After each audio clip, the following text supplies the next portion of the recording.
November 28, 1987. Early morning darkness over the Indian Ocean. A Boeing 747 cruises at 37,500 feet. Inside the cockpit, the crew monitors routine instruments. Suddenly, a warning breaks the calm. A fire alarm. Not in the engine, not in the cabin. It is coming from the cargo area behind the passengers. Within seconds, everything changes, and the crew must answer a terrifying question. What is already burning behind them? In that moment, there is no visible flame in the cockpit, and no smoke yet reaching the crew. But the system does not lie easily. A cargo fire warning is one of the most serious alerts any crew can face. It means something unseen has already started. Something hidden behind walls and cargo pallets. Something that may already be out of control. The aircraft continues forward into the night, while a silent threat begins to grow. If you are watching this from anywhere in the world right now, take a moment to think about this scene. A fully loaded aircraft in the middle of the ocean with nowhere close to land. If something goes wrong, there is no quick escape. So before we go deeper into what happened, tell me where you are watching from, and stay with this story. Because what unfolds next will challenge everything we think we understand about safety in the sky. To understand what really happened, we need to go back to the beginning. Late in the evening of November 27, 1987, at Chiang Kai-shek International Airport in Taipei, a Boeing 747 stands at the ramp preparing for departure. The air is calm, and the temperature has dropped below 20 degrees. Ground crews move around the aircraft, completing final preparations, while passengers begin boarding for a long journey ahead. The aircraft is a Boeing 747-244 BM Combi, registered Zs, SAS, and named Helderberg. It was delivered new in 1980 and has completed thousands of flights since then. This is not a standard passenger aircraft. It is a combination design, which means it carries both passengers and cargo on the same main deck. The rear section of the cabin is separated by a partition, behind which large cargo pallets are secured for transport. From the passenger perspective, nothing feels unusual. The seating layout appears normal. The cabin environment is familiar. There are no obvious signs that cargo is being carried just behind them. But beyond that partition, the aircraft is holding 6 large pallets of freight. These pallets contain a mix of goods including electronics, paper products, textiles, sports equipment, and industrial materials packed tightly together. Each pallet is secured in place and surrounded by packaging materials, such as cardboard, plastic, wrapping, and foam. These materials are common in cargo transport, but they also have one critical property. They can burn. If ignition occurs inside one of these pallets, it can remain hidden for a long time. That creates a dangerous situation, because by the time smoke is detected, the fire may already be well established. The flight is scheduled as South African Airways Flight 295, traveling from Taipei to Johannesburg, with a planned fuel stop in Mauritius. On board are 140 passengers and 14 cabin crew, along with a highly experienced flight crew. The captain is 49 years old, with more than 13,000 flight hours. The first officer and flight engineer also have extensive experience on the Boeing 747. Together, this crew represents decades of aviation knowledge and thousands of hours in the same aircraft type. They have flown long-haul routes before. They understand the systems. They are trained for emergencies. From every measurable perspective, this is a routine operation, carried out by professionals who know exactly what they are doing. But experience alone cannot prevent every type of danger, especially the kind that starts out of sight. As cargo loading continues, ground handlers secure the 6 pallets in the main deck compartment. Documentation shows a normal shipment with no declared hazardous materials. Customs officials perform random inspections and confirm that the cargo matches the manifest. Everything appears standard. Nothing raises concern. But later investigators will spend years asking a difficult question. Was everything truly documented? The departure is slightly delayed due to earlier weather disruptions within the network. Eventually, at 22:23 local time, the aircraft begins taxi. Engines spool up, and the massive jet rolls toward the runway. Moments later, it lifts into the night sky and begins its climb away from Taiwan. The city lights fade behind as the aircraft turns toward the open expanse of the Indian Ocean. For several hours, the flight proceeds without incident. The aircraft reaches cruise altitude and maintains steady progress along its route. Position reports are transmitted normally. Weather conditions remain stable.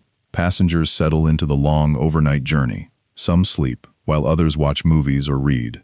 In the cockpit, the crew prepares for scheduled rest rotations as the aircraft continues southwest over dark waters. At this stage, everything suggests a routine flight. There are no warnings, no unusual vibrations, no signs of mechanical issues. The aircraft is performing exactly as expected. But hidden behind the cabin partition, something may already be developing. A fire inside cargo does not need to be visible to exist. It can grow slowly within packaging materials, shielded from immediate detection. This route itself exists because of unusual global circumstances. During the late 1980s, South Africa faces international isolation due to apartheid policies. Many countries restrict access to their airspace. As a result, South African Airways must operate longer routes with fewer diversion options. Flights often cross remote regions where emergency landing choices are limited. This adds an unseen layer of risk to every journey. Flight 295 follows such a path. It travels across the Indian Ocean where alternate airports are scarce. Mauritius serves as a critical refueling point along this route. But until reaching that island, the aircraft remains far from land. That means any serious onboard emergency becomes significantly more dangerous. Time and distance suddenly become enemies instead of routine factors. As the aircraft continues through the night, everything still appears calm. The engines hum steadily, the cabin remains quiet, the crew monitors systems as usual. Yet somewhere behind the passengers, among tightly packed cargo pallets, an unseen process may already be underway. Heat could be building, materials could be degrading, and no one on board has any idea that within a short time, the entire situation will change. Then, without warning, the calm ends. A fire alarm sounds in the cockpit, indicating a problem in the main deck cargo compartment. In that instant, the routine flight transforms into a race against time. The crew must identify the source and take action immediately. But one critical question remains unanswered. How long has the fire already been burning before anyone noticed I dove? The moment the fire warning sounds, the cockpit atmosphere changes instantly. The crew silences the alarm and begins identifying the source. Seconds matter now. The flight engineer scans the panel searching for the triggered circuit. 21 seconds pass before he confirms the worst possible location. Main deck cargo, behind the passengers, out of direct sight, and already serious enough to trigger detection. The captain immediately directs the first officer to begin the cargo fire checklist. This procedure is designed for exactly this situation. But even as they begin working through it, something feels wrong. Fires in aircraft are dangerous, but they are usually contained at first. This one does not behave that way. Almost immediately, systems begin to fail. Circuit breakers start tripping across the engineer panel. Each click of a breaker tells a story. Electrical systems are being affected. That means the fire is not confined to a single object. It is spreading. It is reaching wiring and structural areas of the aircraft. Within 1 minute of the initial alarm, multiple systems are already dropping offline. That raises a new and far more serious question. How big has the fire already become? Inside the cockpit, confusion grows rapidly. The captain notices that more than one fire detection circuit has activated. That is highly unusual. It suggests the fire is not localized. It may already be spreading across a wider area. The crew is trained for emergencies, but this situation is evolving faster than procedures can keep up. Each step they take reveals another problem instead of a solution. At the same time, an intercom chime sounds indicating someone from the cabin is trying to contact the cockpit, but the crew cannot respond yet. Their focus must remain on identifying and controlling the fire. Somewhere behind them, a flight attendant may already be seeing or smelling something. But even that information will come too late if the fire is already beyond control. Then something even more alarming happens. A loud electronic tone breaks into the cockpit audio. It is not a warning they recognize. It is interference. The fire is now affecting the wiring itself. The captain reacts with frustration and disbelief. What is going on now? That question is not just emotional. It reflects the reality that the situation no longer matches expected scenarios. 80 seconds after the first fire alarm, the cockpit voice recorder stops. The recording ends abruptly as the fire likely destroys the wiring connected to the microphones. From this point forward, there will be no direct record of what happens inside the cockpit. Everything that follows must later be reconstructed from fragments and physical evidence. That creates a major gap in understanding. So why did the situation deteriorate so quickly? To answer that, we need to understand how cargo fires behave. Unlike fires in open spaces, cargo fires can grow hidden inside packaging materials. Cardboard, plastic, and foam can trap heat and allow flames to spread internally. By the time smoke escapes and triggers a detector, the fire may already be deep within the pallet. This means the crew may not have been dealing with a new fire. They may have been dealing with a fire that had already been burning for several minutes or longer. That changes everything. Instead of containing a small flame, they are now facing a developed fire spreading through dense cargo and possibly into the aircraft structure. And that leads to another question: could anyone actually reach it? At some point, someone attempts to respond directly. Investigators later find a portable fire extinguisher that had been removed from its storage position and carried into the cargo compartment. This suggests a crew member likely tried to locate and fight the fire manually. But there is a critical detail. The extinguisher was never discharged. Something prevented its use. There are several possibilities. The person may have been overcome by smoke before reaching the source. Visibility inside the cargo area could have been extremely poor. Thick toxic smoke from burning materials can reduce vision to almost nothing and make breathing difficult within seconds. Even with protective equipment, the conditions would be extremely dangerous, and without full protection, survival time would be limited. Heat is another factor. Investigators estimate temperatures in parts of the cargo compartment could have reached up to 600 degrees Celsius. At those levels, materials melt and structural components weaken. Any attempt to approach the fire would become nearly impossible. This explains why the extinguisher was carried but never used. The environment itself may have made action impossible. Now, this reveals a deeper issue with the aircraft design. The main deck cargo area in this combi aircraft is classified differently from sealed cargo compartments. Because crew members can access it during flight, it does not have a built-in fire suppression system capable of controlling a large fire automatically. Instead, the design assumes that humans will locate and extinguish the fire. On paper, this seems reasonable. A fire starts. Smoke detectors activate. A crew member investigates. A portable extinguisher is used. The aircraft diverts and lands safely. But this assumption depends on the fire being small and accessible. It does not account for a fire that grows rapidly inside densely packed cargo. Flight 295 exposes the weakness in that logic. Imagine entering that cargo compartment. Large pallets block most of the space. Narrow walkways run along the sides. The fire could be buried deep inside a pallet surrounded by layers of material. Even identifying the exact source would be difficult. Reaching it would be even harder. And by the time flames are visible, the fire may already be too large to control. Portable extinguishers are effective against visible flames, but they struggle against fires hidden inside materials. The extinguishing agent cannot easily penetrate layers of cardboard, plastic, and packing foam. That means even if a crew member finds the correct pallet, the extinguisher may not stop the fire. It may only slow it temporarily while the heat continues to build. Meanwhile, the fire continues to grow. Heat increases pressure inside the compartment. Smoke begins to move forward into the passenger cabin. This is where the situation becomes critical for everyone on board. Smoke is not just an inconvenience. It contains toxic gases that can incapacitate people quickly. It reduces oxygen levels and affects visibility throughout the aircraft. Back in the cockpit, the crew now faces a rapidly worsening situation. Electrical systems are failing, warnings are increasing, and the aircraft is still far from the nearest airport. They must make a decision quickly. Continue as planned or divert immediately. The answer is obvious.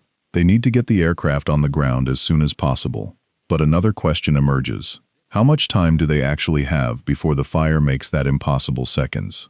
At time 0349 and 11 seconds, the crew finally transmits a message that confirms the seriousness of the situation. Mauritius Control receives the call. The captain reports a smoke problem and announces an emergency descent. This is the first time air traffic control becomes aware that something is wrong. But even in that short message, there is urgency. The crew is no longer diagnosing. They are already reacting. The controller immediately responds and asks for confirmation of their intentions. The crew replies that they have already begun descending. This detail matters. It shows they are not waiting for instructions. They are acting on instinct and training. They know that altitude buys time in many emergencies, but with a fire on board, altitude can also become a threat if systems continue to fail. The crew requests that fire trucks be alerted. They declare a full emergency. The aircraft turns toward Mauritius, which is the nearest suitable airport. But distance remains a problem. Even after starting the descent, they are still far from land. And this creates a new question. Can the aircraft remain controllable long enough to reach the runway? Inside the cockpit, conditions are deteriorating rapidly. Electrical systems continue to fail. The crew reports that they have lost a significant portion of their instruments. This is not just a fire anymore. It is now affecting the core systems required to fly the aircraft. Without reliable instruments, navigation becomes difficult. Communication becomes uncertain. Control itself may soon be compromised. The controller asks for their estimated arrival time. The crew replies that they expect to reach Mauritius at approximately 0430. That means they are still nearly 40 minutes away. 40 minutes with an uncontrolled fire inside the aircraft. 40 minutes with systems failing one by one. That realization changes everything. This is no longer a race to land safely. It is a race against time itself. Fragments of cockpit conversation begin to transmit unintentionally over the radio. These transmissions are broken and incomplete, but they reveal critical clues. The crew is discussing doors, oxygen systems, and pressure levels. There are urgent instructions being exchanged. Something inside the aircraft is forcing them to take actions that go beyond standard procedures. And that leads to another question. What is happening inside the cabin? Investigators later believe the crew may have attempted a smoke removal procedure. This involves opening a door to create airflow and clear smoke from the aircraft. On paper, this procedure is a last resort option. It assumes the fire has already been controlled, but if the fire is still active, introducing airflow can make it worse. Oxygen can feed the flames and accelerate the spread. Physical evidence later shows that smoke had indeed moved forward into the passenger cabin. This confirms that the fire was no longer contained in the cargo area. It had begun affecting the entire aircraft environment. Passengers would have started to notice smoke. Breathing would become difficult. Visibility would decrease. Panic could begin to spread. But we have no direct record of what they experienced. Some recovered victims show signs of smoke inhalation. This suggests that many passengers may have been incapacitated before the final moments of the flight. If that is true, then the situation inside the cabin was already critical long before impact. And this raises another disturbing question. Was the crew also affected by the same smoke? Back in the cockpit, the workload becomes overwhelming. The crew must manage the fire, monitor failing systems, communicate with air traffic control, navigate toward Mauritius, and control the aircraft all at the same time. Each of these tasks alone requires focus. Together, they create an extreme level of stress. Under these conditions, even small errors can have serious consequences. At one point, the controller asks for the aircraft distance to the airport. The crew responds with a number that later proves to be incorrect. They report being 65 miles away when they are actually much farther. This mistake likely comes from reading the wrong navigation reference. It shows that situational awareness is beginning to break down, and that is a dangerous sign. The controller continues to assist by providing descent clearance and weather information. He informs the crew that both runways are available. The expectation is that the pilots will choose the simplest and fastest approach, but their response is unusual. They request runway 13, a runway that does not exist at that airport. This creates confusion and suggests deeper issues inside the cockpit.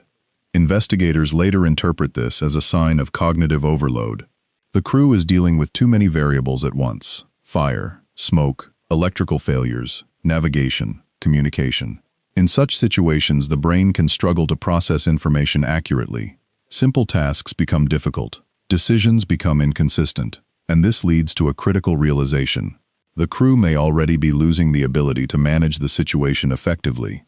Despite this, the controller accommodates the request and clears the aircraft toward the appropriate approach path. He asks them to report when reaching 5,000 feet. The response that comes back is short and simple. Just one word: K. It is the final confirmed transmission from Flight 295. After that, the radio falls silent. The controller calls again. No response. He tries repeatedly. Still nothing. Somewhere out over the Indian Ocean, the aircraft continues descending. But what is happening inside remains unknown. There are no more voice recordings, no clear data, only silence. And within that silence lies one of the most critical moments of the entire accident. Investigators later piece together what they can. Radar data shows the aircraft continuing for a short time after the last transmission. But something changes. Control is lost. The aircraft enters a steep bank, and within minutes it impacts the ocean at high speed. The angle of impact suggests a loss of control rather than a controlled descent. But what caused that final loss of control? Was it the fire damaging flight systems? Was it the crew becoming incapacitated by smoke? Or was it a combination of both? With limited data, these questions remain difficult to answer, and that uncertainty becomes one of the defining features of this investigation. Because even after understanding the sequence of events, one mystery remains at the center of it all. What exactly started the fire in the first place? In the aftermath of the crash, investigators are left with a vast and unforgiving search area. The aircraft went down at night, over deep ocean, more than 100 nautical miles from Mauritius. There are no survivors, and very little immediate evidence. The first challenge is not to explain what happened, but simply to find the wreckage, and even that proves to be extremely difficult. Search crews scan the ocean surface, hoping to locate debris fields that can guide them, but the ocean does not easily give up its secrets. Wreckage sinks quickly, and currents scatter what remains. The last known position offers only a starting point. Somewhere below lies a Boeing 747, broken into pieces across the seabed nearly 5,000 meters deep. This depth creates a major obstacle. Conventional recovery methods are not designed for such extreme conditions. Specialized equipment is required to reach the site. Even locating the wreckage takes time. And while investigators race against the clock, another problem emerges. The flight recorders which hold critical data may be damaged or lost forever. Eventually, parts of the wreckage are recovered. The cockpit voice recorder is found, but it has suffered severe damage. Only a short portion of audio can be recovered.